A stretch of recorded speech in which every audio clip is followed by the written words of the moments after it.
혼자서 이렇게 70명을 하는 건 정말 어려운 일이잖아요. 넓게 네. 하시는데 어떤 부분 때문에 내가 이렇게 학원이 잘 됐다고 생각하세요, 교습소가? 이전까지는 이제 강사 마인드가 너무 강해서 이전에 네. 학원 경력이 10년 정도 있었거든요. 네. 그때는 아이들 잘 가르치는 거에만 중점을 두고 지도를 했었는데요.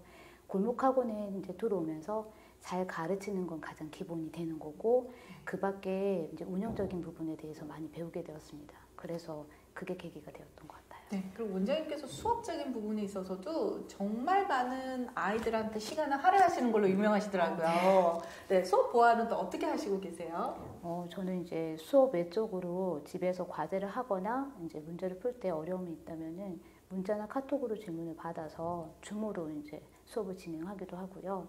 밤 12시까지 거의 대기조로 질문을 받고 있습니다. 네. 기본 수업 후에 네. 줌으로 또 네. 카톡으로 수업을 진행을 하신다고요? 네. 질문을 받으셔서? 네. 그럼 몇 시부터 몇 시까지 하시는 거예요? 수업이 없는 이제 저녁 시간대 한 9시부터는 네. 그렇게 하고 있고요. 주말에도 기초가 부족한 학생들 질문이 있으면은 잠깐 좀 통해서 하고 카톡으로 해결될 일은 이제 카톡으로 하고 있습니다. 네. 와, 지금 좀 9시부터 그럼 거의 12시까지 줌으로 또 네. 질문을 응답을 하시고 네. 주말에도 보강을 그냥 줌을 켜시고 하신다고.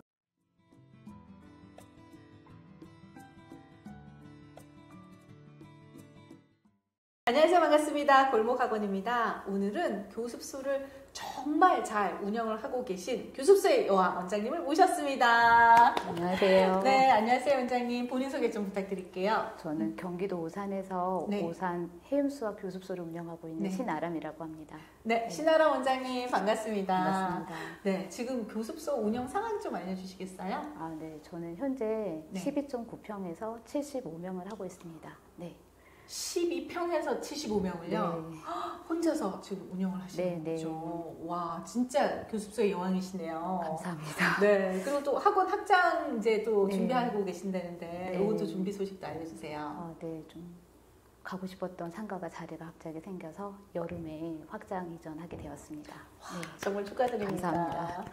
네, 원장님께서 처음부터 이렇게 학원 이적을 하셨어요? 어떻게 이렇게 교습소를 하시게 되셨어요? 네, 저는 이제 원래는 대학교 교직원으로 이제 근무를 하다가요. 네. 그때도 아직 철이 좀 들어서 인생에 대한 방황 고민을 많이 하고 있었거든요. 그러다가 이제 공부를 좀 더 해야겠다는 생각이 들어서 이제 그만두고 학원이라고 좀 병행하면서 공부를 하다가 NGO 단체 쪽 일을 하게 되었습니다. 네, 그래서 3년 정도 하루에 300건 정도의 상담 전화 받으면서 한 10개 정도의 프로젝트를 같이 진행하다 보니까 이게 몸이 많이 망가지더라고요. 네. 그래서 3년 공부하고 이제 좀 쉬어야겠다는 생각이 들어서 그때 다시 이전에 했던 학원 일을 잠깐 하던 네. 거를 다시 시작하게 되었습니다.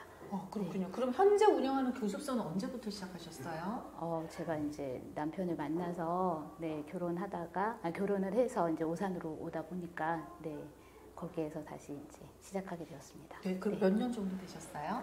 공부방으로 교습소로 해서 총 경력은 오산에서만 8년 차 들어갔습니다. 8년 네. 공부방 하시다가 교습소 하시다가 네, 그러면 원장님께서도 제가 나비 프로젝트 네.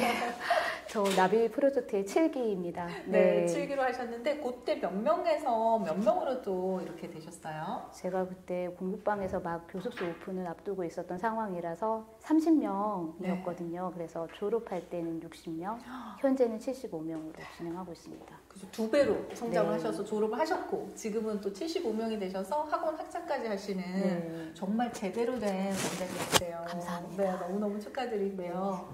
네, 원장님께서 이렇게 그래도 혼자서 이렇게 70명을 하는 건 정말 어려운 일이잖아요. 넓게 하시는데 어떤 부분 때문에 내가 이렇게 학원이 잘 됐다고 생각하세요, 교습소가?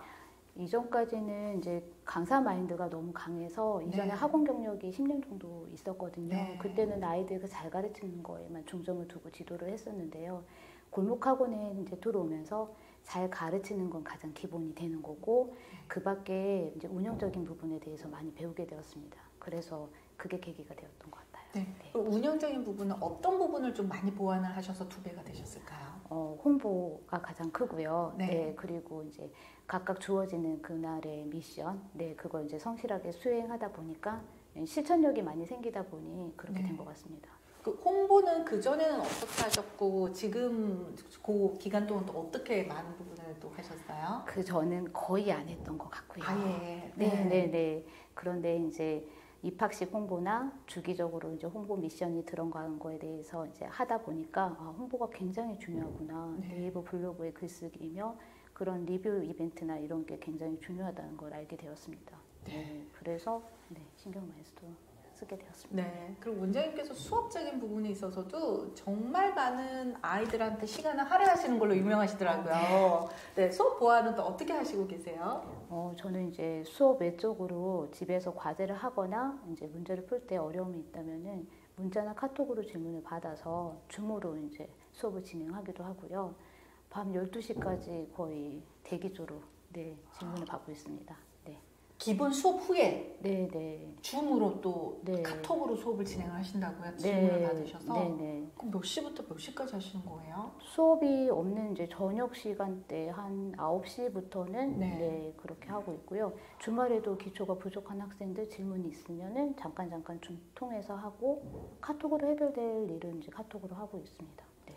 와, 지금 9시부터 그럼 거의 12시까지 줌으로 또 질문에 응답을 하시고 주말에도 보강을 그냥 줌을 켜시고 하신다고요? 그냥 평상시에도? 네, 필요한 경우에는 그렇게 받고 있습니다. 와, 그렇게 하시는 거 안 힘드세요? 제 일이니까. 아이들이 그리고 그렇지 않으면 과제를 못 해오는 경우가 좀 있어서요. 네, 그렇게 하고 있습니다. 그럼 어머님들의 만족도가 굉장히 높으실 것 같아요. 어머님들께서는 처음에 좀 당황하시기도 할 것 같아요.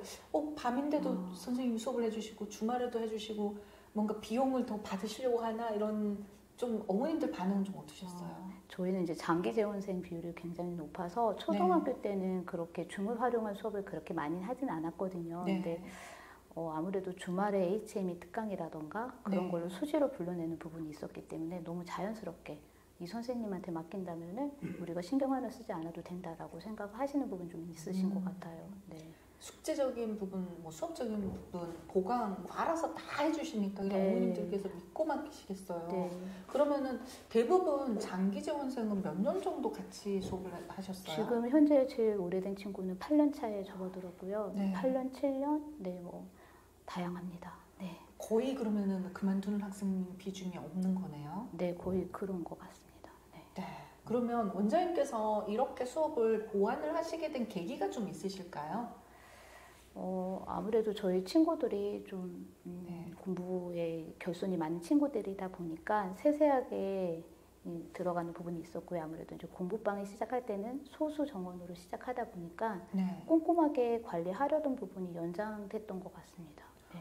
처음에는 좀 꼼꼼하게 수업하는 게 원장님의 강점이셔서 지금도 그 강점을 유지하시기 위해서 시간 투자를 더 많이 하시는 거네요. 이게 몸에 배게 된 것 같아요. 그럼 어머님들 입장에서는 사실 원장님 혼자서 이렇게 많은 인원을 한다는 걸 알고 계실까요?